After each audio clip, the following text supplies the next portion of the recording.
신약성경 에베소서 5장 22절부터 우리 33절까지 봅니다.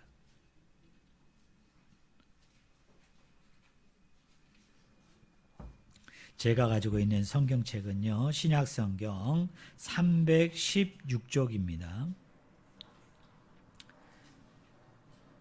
316쪽 에베소서 5장 22절부터 우리 33절까지 보겠습니다. 제가 말씀을 읽습니다. 아내들이여 자기 남편에게 복종하기를 주께 하듯 하라. 이는 남편이 아내의 머리됨이 그리스도께서 교회의 머리됨과 같음이니 그가 바로 몸의 구주시니라. 그러므로 교회가 그리스도에게 하듯 아내들도 범사에 자기 남편에게 복종할지니라. 남편들아 아내 사랑하기를 그리스도께서 교회를 사랑하시고 그 교회를 위하여 자신을 주신같이 하라. 이는 곧 물로 씻어 말씀으로 깨끗하게 하사 거룩하게 하시고 자기 앞에 영광스러운 교회로 세우사 티나 주름 잡힌 것이나 이런 것들이 없이 거룩하고 흠이 없게 하려 하심이라. 이와 같이 남편들도 자기 아내 사랑하기를 자기 자신과 같이 할지니 자기 아내를 사랑하는 자는 자기를 사랑하는 것이라. 누구든지 언제나 자기 육체를 미워하지 않고 오직 양육하여 보호하기를 그리스도께서 교회에게 함과 같이 하나니 우리는 그 몸의 지체임이라. 그러므로 사람이 부모를 떠나 그의 아내와 합하여 그 둘이 한 육체가 될지니 이 비밀이 크도다. 나는 그리스도와 교회에 대하여 말하노라. 그러나 너희도 각각 자기의 아내 사랑하기를 자신같이 하고 아내도 자기 남편을 존경하라. 아멘. 네, 오늘 같이 읽은 본문 말씀을 가지고 아내와 남편들이여 라는 제목으로 같이 하나님의 말씀을 우리가 나누기를 원합니다. 우리 성도님들 어제가 무슨 날인지 아십니까? 어제 우리 윤석열 대통령하고 바이든 미국 대통령이 만난 날이 아니고요. 여러분 어제가 무슨 날입니까? 5월 달은 우리 가정의 달이잖아요. 근데 많은 분들은 가정의 달에 어린이날이 있고 또 어버이날이 있는 건 아시죠? 그리고 이제 스승의 날도 있는 거 압니다. 또 우리 20대 이제 갓 20대 된 청년들은 성년의 날이 있는 거. 우리나라는 만 19세 한국 나이로 얘기하면 20살을 성년으로 인정을 하죠. 물론 이제 성년을 나이를 어떻게 보느냐라는 것은 나라별로 틀린데 저희 나라는 만 19세, 20세를 성년으로 봅니다. 그랬더니 제가 5월달 달력을 보니까 그 성년의 날도 있더라고요. 근데 한 가지 우리가 잘 모르는 날이 있어요. 기억 못하는 날이 있는데 어제가 바로 부부의 날입니다. 물론 뭐 제가 부부의 날을 알았다고 해서 뭐 저희 와이프에게 어제 뭐 제가 이벤트를 한 건 아니에요. 뭐 꽃을 갖다 주고 만난 것을 사주고 그러진 않았습니다만은 우리 성도님들 아셨어요? 어제가 부부의 날이었다는 거. 모르셨군요. 모르셨으면 남편이 잘못한 걸까요? 아니면 부인이 잘못한 걸까요? 하여튼 어제 부부의 날이었습니다. 근데 성경을 보니까요, 예수님 당시에도 사도 바울 당시에도 지금도 마찬가지죠.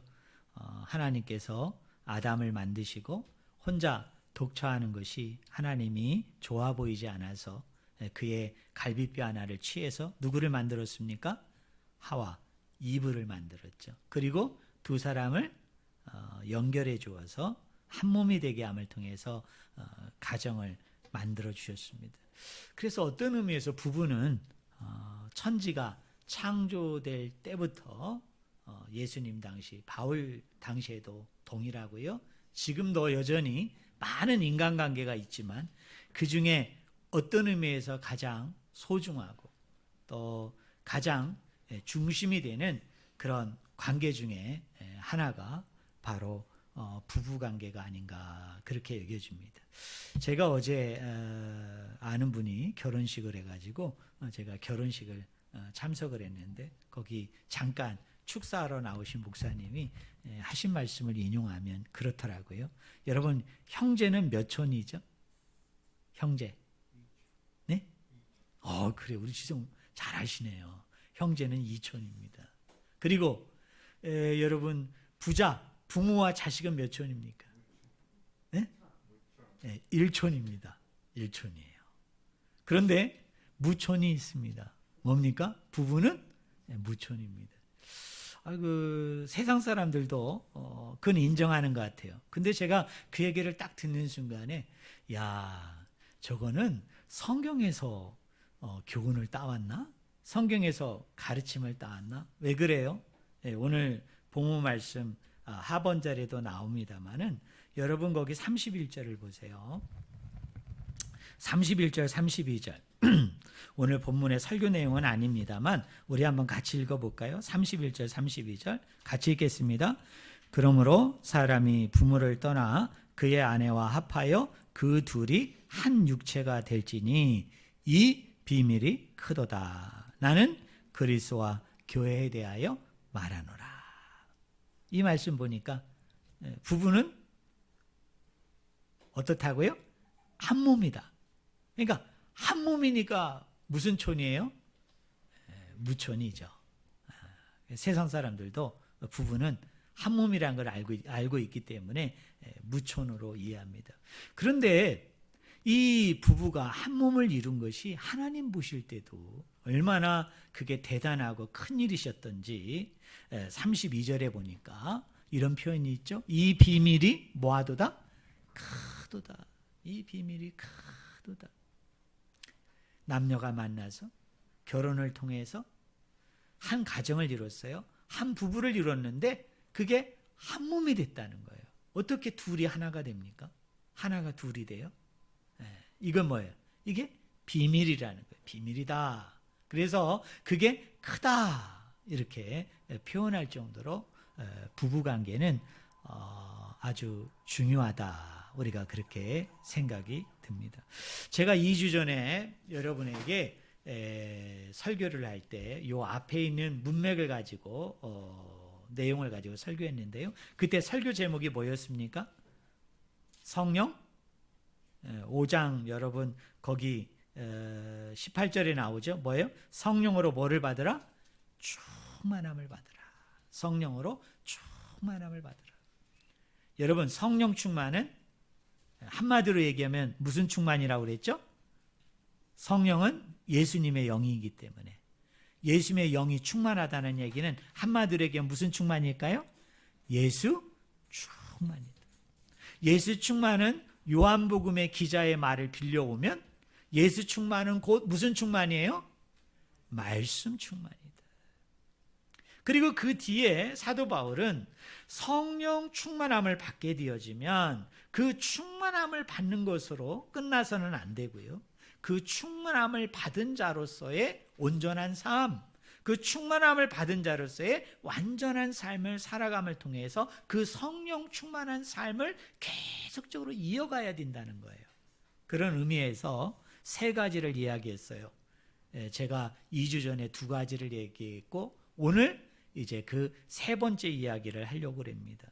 여러분 첫 번째가 뭐였습니까? 뭐예요? 여기 시와 찬송과 신령한 노래들로 19절 얘기할 때 그 시가 뭐라고 얘기했죠? 시편이라고 얘기했죠. 우리가 아는 그런 시가 아니에요. 시편이에요. 그래서 이 19절의 내용을 통해서 보면 뭐냐면 성령 충만함을 힘있게 되어지면 우리가 성령 충만함을 받은 자로서 살아가야 되는데 그 첫 번째 삶은 뭐예요? 말씀 안에서 서로 교제하고 나눔을 통해서 어떤 삶을 살라? 기뻐하고 즐거워하고 뭐예요? 찬송하는, 노래하는 그런 삶을 살아야 된다는 거죠. 그러니까 성령 충만한 자가 원망이 있으면 안 돼요.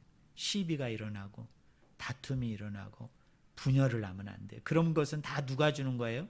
마귀가 주는 거예요. 사단이, 귀신이 주는 거예요. 성령 충만한 사람은 어떤 사람이냐? 말씀이 충만해. 말씀이 충만한 자가 밖으로 드러나는 게 뭐냐? 늘 노래하게 된다는 거예요. 찬송하게 되고 기뻐하고 즐거워하게 된다는 거예요. 그 말씀을 모함으로 나누게 되어짐을 통해서 저는 저희 공동체가 그런 말씀 공동체가 되어지기를 주의 이름으로 간절히 축원을 드립니다. 자, 두 번째로 우리가 성령 충만함을 힘있게 되어지면 또 어떤 삶을 영위해야 되느냐? 20절에 보니까 하나님께 뭐하며? 감사하며 라고 얘기할 때 여기 감사는 우리가 흔히 얘기하는 감사가 아니라고 그랬죠? 사도 바울이 특별히 에베소서에서 말씀해 보면은 내가 너희를 뭐 할 때마다? 기도할 때마다 내가 너희를 위해서 뭐하며? 감사한다. 이 감사는 뭐로부터 나오는 감사? 기도로부터 나오는 감사. 기도로부터. 뭔가 내가 하나님께 복받아서 내가 뭔가 하나님이 나에게 뭔가를 해주어서 감사가 넘치는 게 아니라 사도 바울에게 있어서 특별히 다른 서신은 모르겠으나 에베소서 안에서의 이 감사는 철저하게 기도로부터 나오는 거예요. 그러므로 성령 충만하다는 것은 다른 말로 얘기하면 뭐예요? 기도가 넘치는 거예요. 기도가 넘치는 거예요. 우리 성도님들 어떠세요? 묵상으로 기도했든 아니면 소리내서 기도했든 개인적으로 기도했든 여러 명이 모여서 기도했든 여러분 이번 한 주간 동안 여러분 얼마나 기도하셨습니까? 그럼 여러분 성령 충만을 여러분이 점검할 수 있죠? 내가 한 주 동안 성령 충만했나? 성령 충만하지 않았나? 기도 열심히 한 사람은 뭐 했을 것 같아요? 성령 충만했겠죠? 그러나 기도를 별로 안 한 분은 성령 충만한 게 아닌 거예요. 자, 오늘 말씀 21절을 한번 같이 읽어봅시다. 21절 같이 읽겠습니다. 준비 시작. 그리스를 경외함으로 뭐하라? 피차 복종하라. 복종하라. 자, 성령 충만함을 힘있게 되었을 때 그 성령 충만함의 결과, 제가 두 가지로 볼 수 있다고 그랬잖아요. 성령 충만함을 받으라는 얘기는 성령 충만함을 받았을 때 나타나는 결과를 뒤에 세 가지를 얘기할 수도 있고, 또 하나의 해석은 성령 충만함을 받은 자가 그 성령 충만한 생활을 계속 유지해야 돼요. 계속 그 성령 충만한 삶을 살아가야 돼요. 그러기 위해서는 이런 세 가지 열매들이 나타나야 된다는 거예요. 근데 그 세 번째 열매가 뭐냐? 서로 뭐 하는 일이 일어난다? 복종하는 일이 일어난다. 서로 복종하는 일이 일어난다 라고 얘기하면서 세 가지 관계를 얘기합니다. 첫째는 무슨 관계? 부부관계. 두 번째는 무슨 관계? 부자관계. 부모와 자녀의 관계. 세 번째는 무슨 관계? 종과 상전의 관계. 이 관계 속에서 한 사람만 복종하고 한 사람만 그를 사랑하고 존중하는 게 아니라 오늘 21절에 보니까 복종하되 어떻게 복종하라? 서로 복종해야 된다. 서로 해야 된다 이거예요. 서로 해야 된다 이 말이에요. 오늘은 시간 관계상 부부 관계에 대해서 살펴보기를 원합니다. 자, 부부 관계를 보니까 먼저 아내들에게 당부를 합니다. 아내에게 명령합니다. 그 말씀이 22절입니다. 우리 22절 같이 읽겠습니다. 같이 읽습니다. 아내들이여 자기 남편에게 복종하기를 주께 하듯 하라입니다. 저를 보세요. 아내들에게 남편을 상대함에 있어 네가 정말 성령 충만한 자야? 그러면 그 결과로서 당연히 남편에게 뭐 해야 돼요? 복종해야 된다 이 말. 남편에게 복종해야 된다. 또 다른 맥락에서는 네가 성령 충만함을 받았어. 그럼 그 성령 충만을 계속 유지해야 돼요. 계속 진행형으로 가져가야 되는데 그러려면 어떻게 돼야 되느냐? 부부관계에 있어서 아내들이요 남편에게 뭐하라? 복종하라는 거예요. 결론적으로 얘기하면 아내들이 남편에게 복종하지 않는 사람은 성령 충만한 게 아닙니다. 그 사람은 한때 성령 충만을 받았는지 모르지만 여전히 그 성령 충만한 가운데 살아가고 있다라고 나는 얘기할 수 있다 없다? 얘기할 수 없다는 거예요. 그런데 여태까지 한국 교회를 다니는 많은 우리 성도님들은 이 말씀을 되게 달거워할까요? 불편해하는 마음들이 있을까요? 불편해하는 마음들이 있는 게 사실이죠. 왜냐하면 너무 말이 세잖아요. 순종하라 이래도 좀 기분 나쁜데, 그죠? 근데 뭐 하라고요? 복종하래. 아니 지금이 무슨 군사문화도 아니고, 그렇다고 이게 무슨 조선시대도 아니고, 그렇다고 이 성경이 기록되어질 당시에 가부장적인 그런 사회 속에서나 이게 이렇게 얘기할 수 있는 거지. 아니 지금 아직 우리나라가 뭐 그렇다고 해서 여성의 인권과 그다음에 여성의 권리가 많이 낮았다고 하지만 많은 부분에서 아직은 해소되지 못한 부분이 있는 게 사실이잖아요. 그럼에도 불구하고 지금 많이 나아진 이 상황에서 여자분들을 다 모아놓고 얘기하기를 남편들에게 복종해야 됩니다. 근데 이게 또 명령어로 돼 있거든요. 이게 청유형, 부탁형이 아니에요. 뭐예요? 아내들이요, 남편들에게 뭐 하라고요? 복종하라는 거예요. 근데 우리가 여기서 한 가지 오해하지 말아야 될 것은, 여기서 얘기하는 복종이 결단코 굴종은 아닙니다. 우리가 그렇게 이해하면 안 돼요. 자, 여러분에게 한번 물어볼게요. 바울 당시에 예수님을 믿는 사람들에게만 이 명령이 있었을까요? 아니면 그 당시 사회 사람들, 그 당시 살아가는 모든 사람들의 보편적인 어떤 생각들이었을까요? 전자일까요? 후자일까요? 후자죠. 당시에 가부장적인 사회였기 때문에 이런 거예요. 쉽게 예를 들자면, 자, 딸을 시집 보내는 어머니가 이제 전날 같이 이불을 덮고 자면서 자기 딸에게 얘기하는 거죠. 뭐라고 얘기합니까? 네가 시집을 이제 가게 되어지는데 그 남편에게 뭐하라? 복종해야 된다. 절대 목소리를 높여도 안 되고, 절대 그 남편의 권위에 대해서, 남편이 가지고 있는 어떤 그런 것에 대해서 도전하면 안 돼.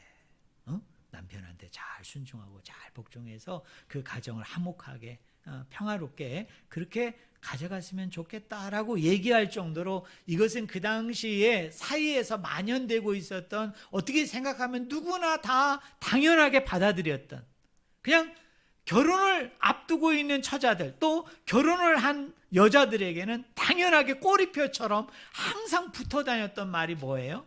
남편에게 복종하라, 복종하라, 복종하라 라는 말이었다는 이야기죠.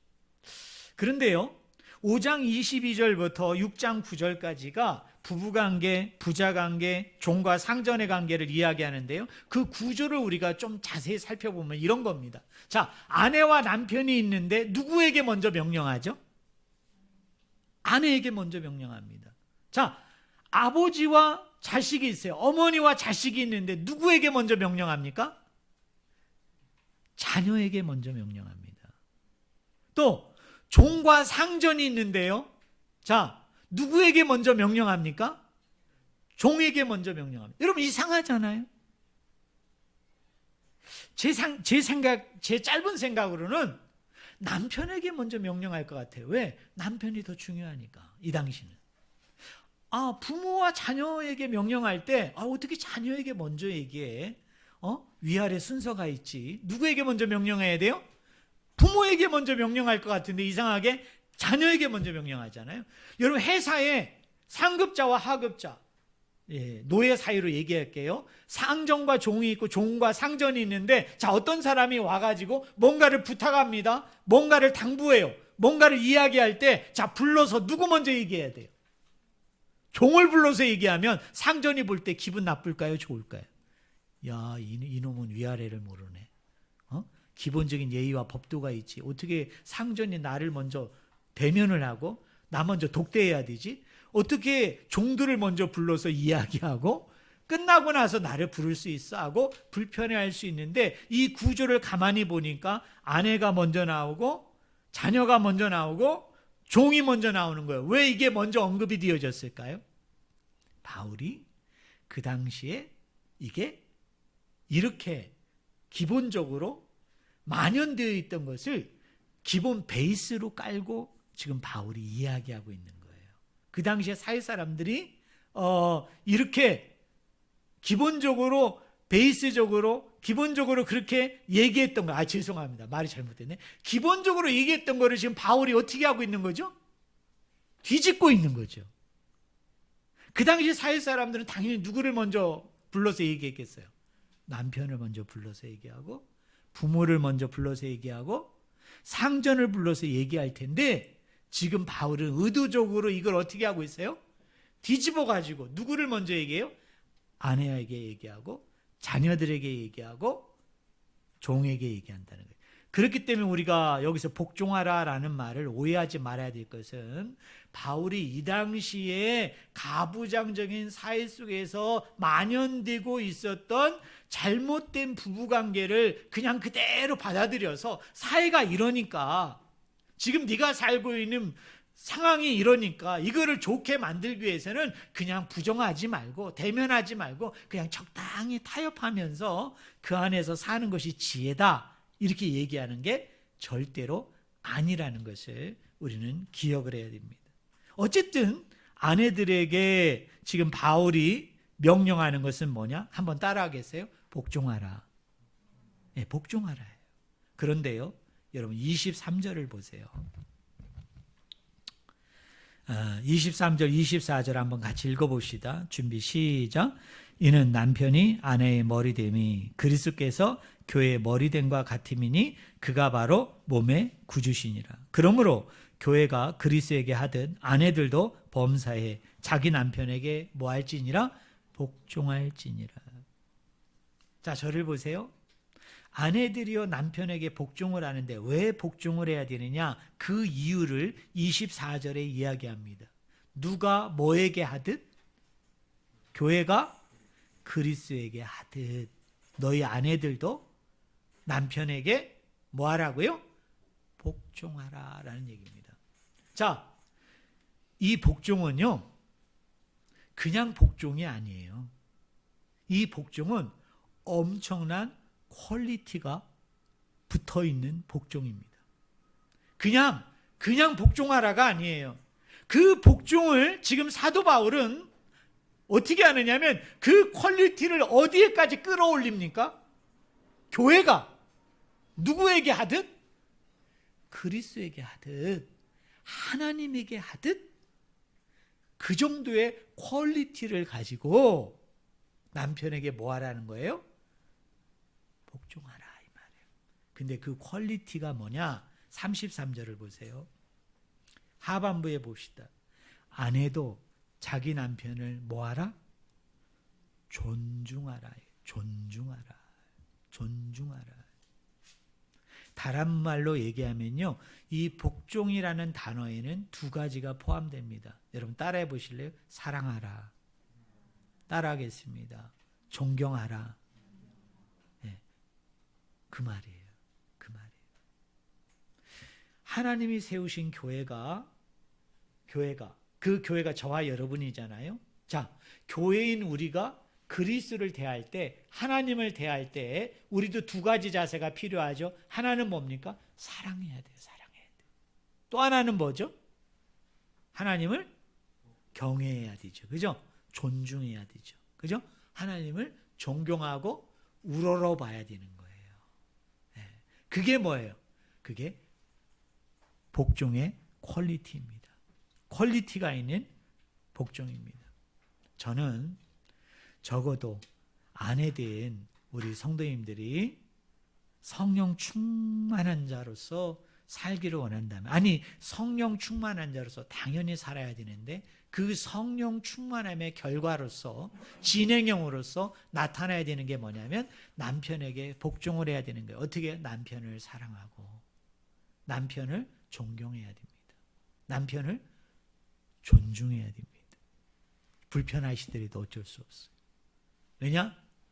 성령이 내 안에 오게 되어지면 성령이 내 안에 와서 역사하게 되어지면, 성령이 내 안에서 충만하듯 흘러넘치다 보면 그 성령에 의해서 내가 그렇게 변화된다는 거예요. 성령에 의해서 내가 그런 사람으로 확 바뀌는 역사가 일어난다는 거예요. 그때 그 성령 충만하기 전까지는 남편에 대해서 못마땅하고 또 남편에 대해서 조금 그런 우리 성도님이 계시다면, 정말 내가 성령 충만함을 받고 내가 성령의 이끌림 받은 그 충만한 삶을 살게 되어지다 보면 그 모든 것들이 사그러들면서 우리 남편이 어떤 얼굴로 보입니까? 너무나 사랑스러운 얼굴로, 우리 남편이 너무나도 존경스럽고 너무나도 존중받을 사람으로, 그렇게 내 눈에 하나님이 내 눈을 바꿔줘가지고 내 마음을 바꾸어줘서 그렇게 대한다는 거예요. 자, 여기까지가 아내예요. 그런데요, 뒤에 얘기를 우리가 읽다 보면 우리 아내분들이 마음에 불편한 것을 이제 위로받을 때가 된 거예요. 여러분, 아내에게는 뭐라고 이야기합니까? 25절을 보세요. 자, 25절 같이 읽겠습니다. 남편들아, 같이 읽겠습니다. 남편들아, 아내 사랑하기를 그리스도께서 교회를 사랑하시고 그 교회를 위하여 자신을 주신같이 하라. 아내가 남편을 사랑해야 된대요. 남편이 아내들을 사랑해야 된대요. 근데 이것도 퀄리티가 상당히 부여가 됩니다. 왜 사랑해야 돼요? 어떻게 사랑해야 돼요? 그리스도께서 교회를 사랑하시고 그 교회를 자신을 뭐와 같이 하라? 주심같이 하라입니다. 자, 두 가지입니다. 한번 따라해 보실래요? 사랑하라. 따라하겠습니다. 사랑하라. 두 번째가 중요합니다. 우리 여자 성도님들 한번 크게 따라해 보세요. 이 말이 중요해요. 우리 한번 따라해 보실래요? 주라. 네. 누구를 주라고요? 자신을 주라. 자신을 주라. 그러면요, 우리 남편분들 저를 한번 보세요. 자, 아내가 나를 사랑하고 아내가 나를 존중하고 나를 존경할 수밖에 없어요. 왜요? 내가 아내를 그만큼 사랑하고 아내를 위해서 누구마저도 나마저도 다 주는데, 여러분, 그리스도께서 십자가상에서 우리 인류를 구속하기 위해서, 우리 인류를 구원하시기 위해서 아낌없는 사랑과 자신의 모든 것들을 다 쏟아붓고 자신의 모든 것들을 다 부으기까지 그렇게 사랑하셨잖아요. 그런데 남편들에게 아내를 그렇게 하래요. 그럼 우리 아내분들에게 한번 물어볼게요. 여러분의 지금 살고 있는 남편이 이렇게 하면 복종할 수 있을까요? 복종하지 못할까요? 우리 염정이 우리 지사님만 고개를 연락에 끄덕이고, 다른 분은 무슨 목사님, 난 그렇게 해도 난 절대 복종 못합니다. 내가 누군데? 그러면서 막 목에 아직도 힘이 많이 들어가신 분이 계시네. 네, 충격적이다. 충격적이다. 제가 여자라면, 제가 아내라면 당연히 복종해야죠. 왜? 나를 그만큼 사랑해주고 나를 위해서 자신의 모든 것들을 다 쏟기까지 다 사랑했다는데 어떻게 그 남편을 사랑 안 할 수가 있습니까? 어떻게 그 남편을 내가 존중하지 않고 내가 존경하지 않을 수가 있겠어요? 그래서 가만히 보면 우리 하나님은 어쩔 수 없어요. 남편에게 조금 무게의 추가 좀 기웁니다. 아내는 당연히 남편에게 복종해야 되지만 그 하나님의 그 구약서부터 신약까지 내려오는 것을 가만히 보면요, 이런 거예요. 자, 하나님이 우리 사람들에게 율법을 주시잖아요. 계명을 주면서 너 이 율법대로 살아라, 계명대로 살아라 라고 얘기할 때 명령만 주신 게 아니라 명령을 주시기 전에 꼭 하나님이 하시는 일이 있죠. 그게 뭐예요? 은혜를 주세요. 사랑을 보이십니다. 그리고 네가 그 은혜를 받았으니, 그 사랑을 받았으니 내 계명을 지키라, 내 명령을 지키라. 그런데 네가 은혜와 사랑을 받았음에도 불구하고 계명대로 말씀대로 안 살면 내가 벌을 내리겠다는 거예요. 그러나 은혜를 받고 사랑을 받아서 먼저 주고 계명과 율법대로 살면 내가 너에게 복을 주겠다. 그게 하나님의 원리예요. 그러니까 아내들한테도요, 그 원리가 그대로 적용이 됩니다. 남편에게 복종하라. 왜 복종해야 돼요? 남편들이 너희를 그렇게 사랑할 거야. 남편들이 성령 충만을 받게 되어지면 자신을 다 내어줄 거야. 그러니 아내들이요, 성령 충만한가? 그러면 그 남편에게 뭐 하라고요? 복종하라. 이렇게 얘기합니다. 또 남자분들에게 더 무서운 말씀을 하세요. 28절을 한번 읽어보겠습니다. 28절. 같이 읽겠습니다. 이와 같이 남편들도 자기 아내 사랑하기를 자기 자신과 같이 알지니 자기 아내를 사랑하는 자는 자기를 사랑하는 것이라. 이게 되게 무서운 말이에요. 자기 아내를 사랑하는 자는 자기를 사랑하는 자다. 이거를 우리가 반대말로 얘기해 보자고요. 아내를 사랑하지 않는 사람은 누구를 사랑하지 않는 자예요? 자기를 사랑하지 않는 자예요. 어디 가서 나는 나를 사랑해. 나는 내가 정말 소중해. 정말 내가 귀해. 그런 남편이 있는데 집에 가서 자기 아내를 안 사랑해. 그 사람은 거짓된 거예요. 그 사람은 잘못된 거예요. 왜냐? 자기를 사랑하는 사람은 당연히 자기 아내를 사랑해요. 그리고 자기 아내를 사랑하는 남편이 하나님에게 인정을 받습니다. 뭐라고 인정받느냐? 네가 아내를 그만큼 사랑하냐? 그럼 너도 사랑하는구나. 그래서 하나님이 그런 영혼을 축복하시고 그런 영혼을 귀히 여겨주신다는 것을 저는 우리 성도님들이 꼭 믿기를 주님의 이름으로 간절히 축원을 드립니다. 자, 말씀의 결론을 맺습니다. 성령 충만을 받게 되어지면 세 가지 열매가 맺어진다. 그 다음에 성령 충만을 받으면 계속 그 성령 충만함을 우리가 유지하고 진행형으로 가져가야 되는데 세 가지예요. 첫째로는 뭐다? 말씀 안에서 서로 교제하고 서로 나눔을 통해서 기뻐하는 삶을 사는 거예요. 즐거워하는 삶을 사는 거예요. 우리 성도님들에게 물어볼게요. 요사이 여러분의 마음은 어떻습니까? 평안하십니까? 여러분의 마음은 기쁨으로 넘칩니까? 여러분의 마음은 즐거움으로 넘칩니까? 그럼 역으로 얘기해 볼까요? 왜 기쁨이 없어요? 왜 즐거움이 없어요? 왜 마음이 평안하지 않아요? 말씀 안에 여러분이 머무르지 않기 때문에 그런 거예요.